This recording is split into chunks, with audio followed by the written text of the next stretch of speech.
केरल के राज्यपाल आरिफ मोहम्मद खान जी, कर्नाटक के राज्यपाल वजुभाई वाला जी, केरला के मुख्यमंत्री श्री पिनाराई विजयन जी, कर्नाटका के मुख्यमंत्री श्री वीएस येदियुरप्पा जी, केंद्रीय मंत्रिमंडल में मेरे सहयोगी श्री धर्मेंद्र प्रधान जी, प्रहलाद जोशी जी, वी मुरलीधरन जी, सांसदगण, विधायकगण और भाई और बहनों, it is an honor to dedicate the 450-kilometer Kochi-Mangaluru natural gas pipeline to the nation. This is an important day for India, especially for the people of Kerala and Karnataka. These two states are being connected by a natural gas pipeline. I congratulate to people of these states. Congratulations also to all stakeholders for taking steps to providing clean energy infrastructure. The pipeline will have a positive impact on the economic growth of these two states. साथियों, Kochi Mangaluru pipeline इस बात का बहुत बड़ा उदाहरण है कि विकास को प्राथमिकता देते हुए सभी मिलकर काम करें तो कोई भी लक्ष्य असंभव नहीं।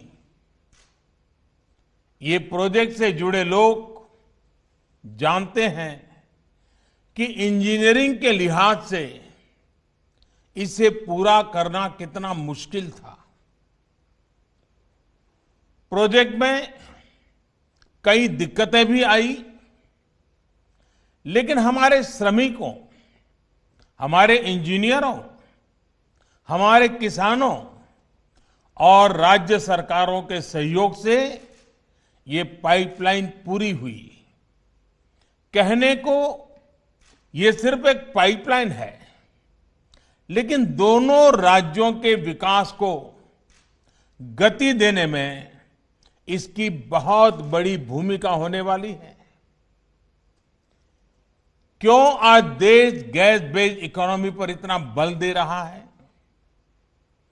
क्यों one nation one gas grid पर इतनी तेजी से काम हो रहा है? क्यों आत्मनिर्भर भारत के लिए गैस बेस्ड इकोनॉमी का तेजी से विस्तार बहुत जरूरी है? वो सिर्फ इस एक पाइपलाइन के फायदों से समझ आ जाएगा। पहला, ये पाइपलाइन दोनों राज्यों में लाखों लोगों के लिए ईज ऑफ लिविंग बढ़ाएगी। दूसरा, ये पाइपलाइन दोनों ही राज्यों के गरीब, मध्यम वर्ग और उद्यमियों का खर्च कम करेगी। तीसरा, ये पाइपलाइन अनेक शहरों में सिटी गैस डिस्ट्रीब्यूशन सिस्टम उसका एक माध्यम बनेगी। चौथा, ये पाइपलाइन अनेक शहरों में सीएनजी आधारित ट्रांसपोर्ट सिस्टम को डेवलप करने का आधार बनेगी। पांचवा, ये पाइपलाइन मैंगलोर केमिकल और फर्टिलाइजर प्लांट को ऊर्जा देगी, कम खर्च में खाद बनाने में मदद करेगी, किसान को मदद होगी। छठा, ये पाइपलाइन मैंगलोर रिफाइनरी और पेट्रोकेमिकल को ऊर्जा देगी, उन्हें स्वच्छ ईंधन देगी। सातवां, ये पाइपलाइन दोनों ही राज्यों में प्रदूषण कम करने में बड़ी भूमिका निभाएगी। आठवां, प्रदूषण कम होने का सीधा असर होगा पर्यावरण पर। जितनी कार्बन डाइऑक्साइड का एमिशन इससे कम होगा, वो लाखों पेड़ लगाने के बाद ही हासिल हो सकता है। साथियों, नवा लाभ ये कि पर्यावरण बेहतर होने से लोगों की सेहत भी अच्छी रहेगी, बीमारी पर होने वाला उनका खर्च भी कम होगा। 10वां, जब प्रदूषण कम होगा, हवा साफ सुथरी होगी, शहर में गैस आधारित व्यवस्थाएं होगी, तो और ज्यादा टूरिस्ट आएंगे। टूरिज्म सेक्टर को भी इसका लाभ होगा। और साथियों, इस पाइपलाइन के दो और लाभ हैं जिनकी चर्चा बहुत जरूरी है। इस पाइपलाइन के निर्माण के दौरान 12 लाख मैन डेज का रोजगार जनरेट हुआ है। पाइपलाइन के शुरू होने के बाद भी रोजगार और स्वरोजगार का एक नया इकोसिस्टम केरला और कर्नाटका में बहुत तेजी से विकसित होगा।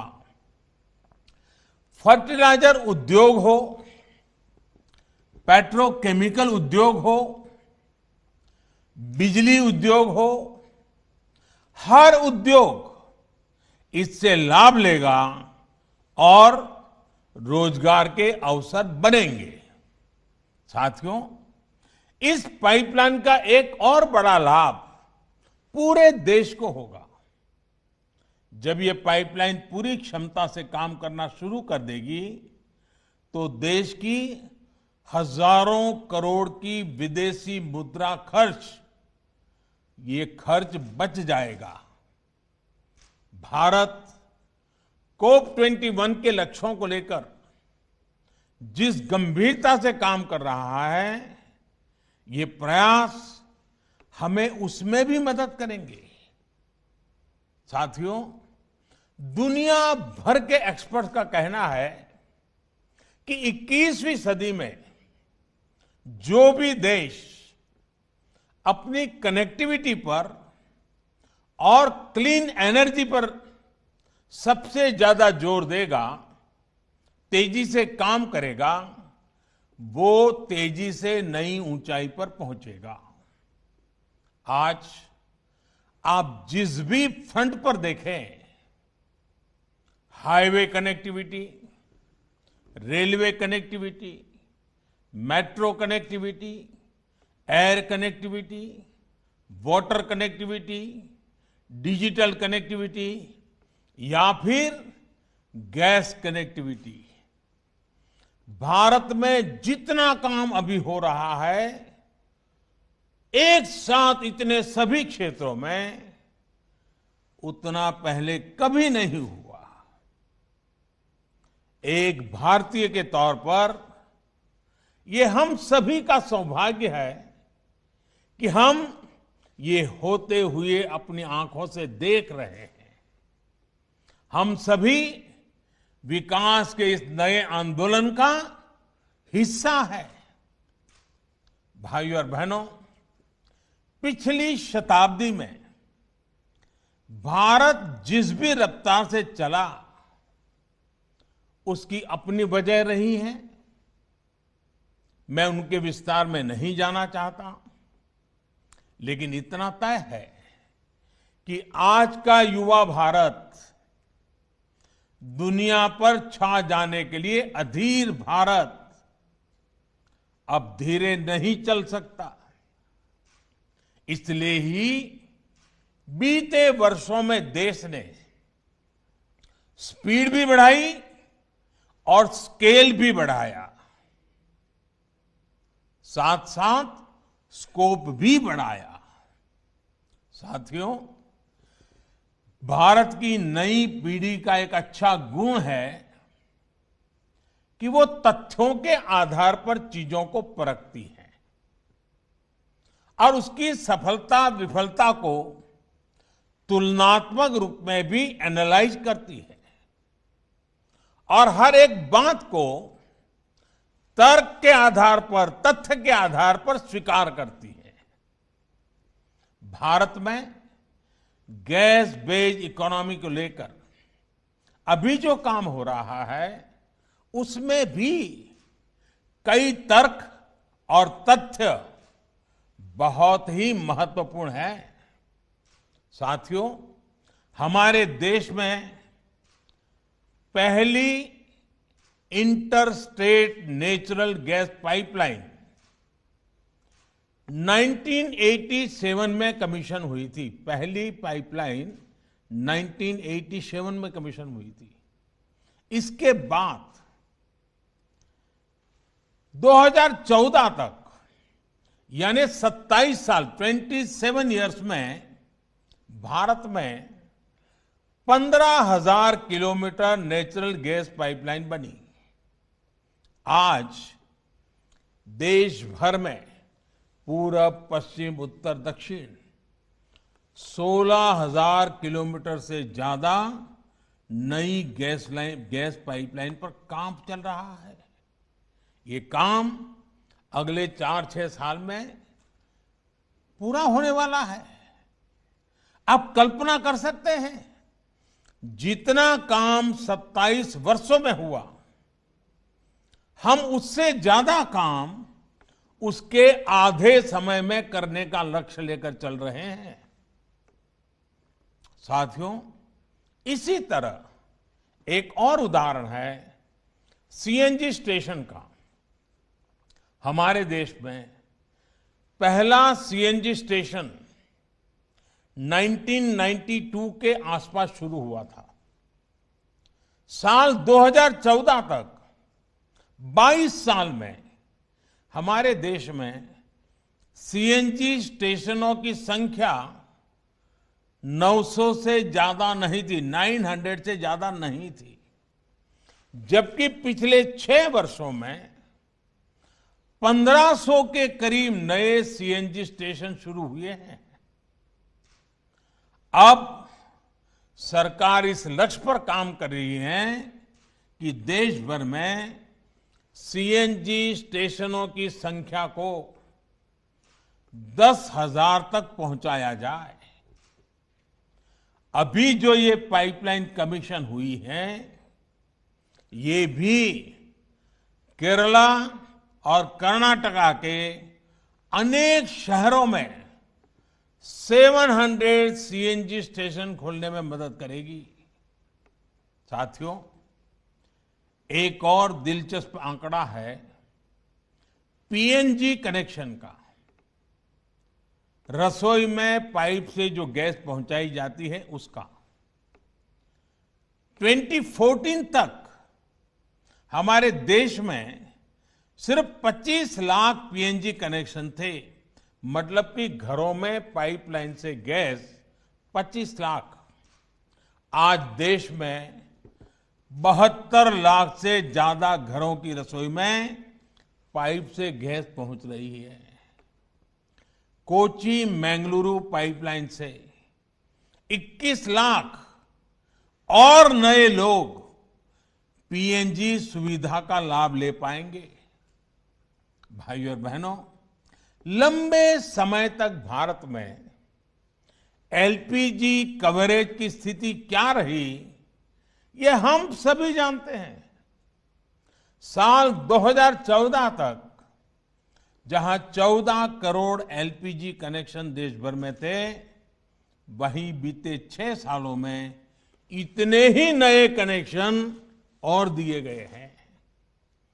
उज्ज्वला योजना जैसी स्कीम से देश के 8 करोड़ से ज्यादा गरीब परिवारों के घर कुकिंग गैस तो पहुंची है, साथ ही इससे एलपीजी से जुड़ा इंफ्रास्ट्रक्चर भी देश में मजबूत हुआ है। साथियों, एक बड़ी वजह रही कि कोरोना काल में देश में रसोई गैस की किल्लत कभी नहीं हुई। गरीब से गरीब को हम उस मुश्किल समय में करीब 12 करोड़ मुफ्त सिलेंडर उपलब्ध करा पाए।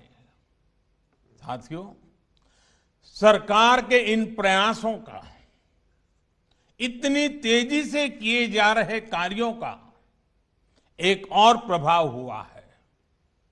इसकी चर्चा उतनी हो नहीं पाती। याद करिए, हमारे यहां केरोसिन को लेकर कितनी लंबी लंबी लाइनें लगा करती थी। राज्य सरकारें भारत सरकार को चिट्ठियां लिखती थी केरोसिन का कोटा बढ़ाने के लिए, केरोसिन की डिलीवरी के लिए। केंद्र और राज्य के बीच में हमेशा तनाव रहता था। आज जब रसोई के लिए गैस आसानी से मिल रही है, रसोई तक गैस आसानी से पहुंच रही है, तो केरोसिन की किल्लत भी कम हुई है। आज देश के कई राज्य और केंद्र शासित प्रदेश खुद को केरोसिन मुक्त राज्य घोषित कर चुके हैं।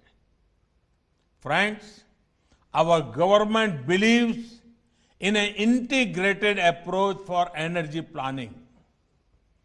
Our energy agenda is all inclusive. Since 2014, we have brought in various reforms across the oil and gas sector. These reforms cover exploration and production, natural gas marketing and distribution. We plan to achieve one nation, one gas grid. We also want to shift to gas-based economy. The use of natural gas has several environmental benefits.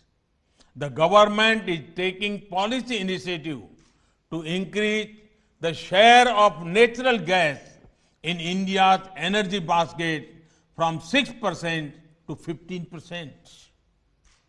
Crores of rupees would be invested in the oil and gas sector in this decade itself. Dedication of this Kochi-Mangaluru natural gas pipeline of GAIL is a part of our journey to move towards one nation, one gas grid. Clean energy is important for a better future. The pipeline will help improve clean energy access. Our government is also making many efforts in other sectors. Take, for example, the Swachh Bharat movement, the efforts to increase LED bulbs for electric mobility. साथियों, आज कोशिश ये है कि देश को भविष्य की जरूरतों, भविष्य की एनर्जी नीड्स के लिए आज से ही तैयार किया जाए। इसलिए एक तरफ देश में नेचुरल गैस पर फोकस किया जा रहा है, तो दूसरी तरफ देश अपने एनर्जी रिसोर्स को भी डाइवर्सिफाई कर रहा है। अभी हाल ही में गुजरात में दुनिया के सबसे बड़े रिन्यूएबल एनर्जी प्लांट का हाइब्रिड सिस्टम का रिन्यूएबल एनर्जी प्लांट का काम शुरू हुआ है। विंड और सोलर कंबाइन। इसी तरह आज देश में ही बायोफ्यूल्स पर बहुत बड़े स्तर पर काम चल रहा है। गन्ना हो या अन्य एग्रो प्रोडक्ट्स हो, इनसे इथेनॉल के निर्माण पर गंभीरता से काम किया जा रहा है। अगले 10 साल में पेट्रोल में होने वाली इथेनॉल ब्लेंडिंग को 20% तक करने का लक्ष्य रखा गया है। यही नहीं, इलेक्ट्रिक मोबिलिटी से जुड़े सेक्टर को, इसमें जुड़े इंफ्रास्ट्रक्चर को भी बहुत अधिक प्रोत्साहन दिया जा रहा है। हम देशवासी को पर्याप्त, सस्ता, प्रदूषण रहित ईंधन मिले, बिजली मिले, इसके लिए हमारी सरकार पूरी प्रतिबद्धता से काम कर रही है। भाइयों और बहनों, देश के संतुलित और तेज विकास की सोच हमारे कोस्टल एरिया के डेवलपमेंट को लेकर भी स्पष्ट रूप से दिखती है। केरला हो, कर्नाटका हो, साउथ इंडिया के हर राज्य में जो समंदर से सटे हैं, वहां ब्लू इकोनॉमी के विकास के लिए एक कॉम्प्रिहेंसिव प्लान पर काम हो रहा है। ब्लू इकोनॉमी आत्मनिर्भर भारत का एक बहुत बड़ा स्रोत बनने वाला है। हमारे पोर्ट्स हो, कोस्टल रोड्स हो, इनको दूसरे माध्यमों से कनेक्ट किया जा रहा है। मल्टी मॉडल कनेक्टिविटी पर हमारा विशेष फोकस है। हमारा coastal region ease of living का भी मॉडल हो रहा है। ईज ऑफ डूइंग बिजनेस भी बेहतरीन हो, इसी लक्ष्य के साथ काम किया जा रहा है। भाइयों और बहनों, समुद्री किनारे पर बसी एक बड़ी आबादी हमारे किसानों की है, हमारे मछुआरे साथियों की है। ये सभी साथी समुद्री संपदा पर निर्भर ही नहीं है, बल्कि इसके बहुत बड़े संरक्षक भी हैं। इसलिए पूरे कोस्टल इकोसिस्टम की सुरक्षा और समृद्धि बहुत जरूरी है। बीते सालों में इसके लिए अनेक सार्थक कदम उठाए गए हैं।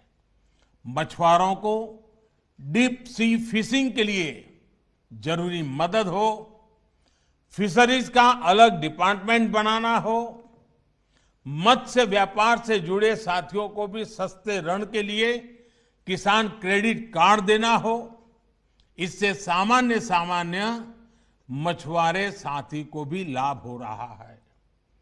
कुछ महीने पहले देश में 20,000 करोड़ रुपए की मत्स्य संपदा योजना शुरू की गई है। इसका सीधा लाभ केरला और कर्नाटका के लाखों मछुआरे साथियों को होने वाला है। आज मछली से जुड़े एक्सपोर्ट में तो हम तेजी से आगे बढ़ ही रहे हैं। एक क्वालिटी प्रोसेस सी फूड का हब भारत हो, इसके लिए भी हर जरूरी कदम उठाए जा रहे हैं। दुनिया में सीवीड की डिमांड बढ़ रही है, जिसको पूरा करने में भारत अहम भूमिका निभा सकता है। सीवीड फार्मिंग के लिए किसानों को जितना प्रोत्साहन मिलेगा, उतनी ही तेजी से इस क्षेत्र में भी हम आगे बढ़ेंगे। हम एकजुट होकर संकल्पित भाव से काम करेंगे, तभी हम हर राष्ट्रीय लक्ष्य को तेजी से हासिल कर पाएंगे।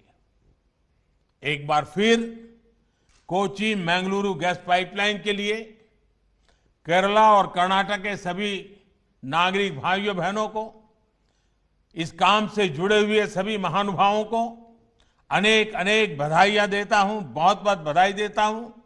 धन्यवाद।